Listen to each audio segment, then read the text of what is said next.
precision treatment is a healing program, unlike a dietary program, wherein we are treating the root cause of the problem by measuring the damaged metabolism, and healing, by which the patient can go back and live a normal life.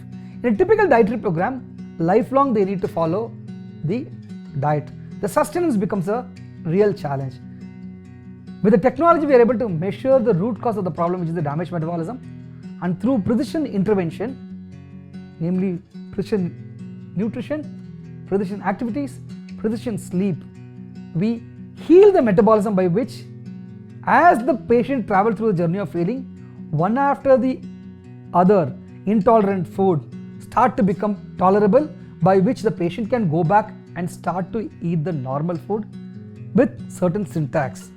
And in a typical dietary program, lifelong following a typical diet is a challenging component. Whereas in our precision nutrition program, they are able to sustain, because you go back to a normal food.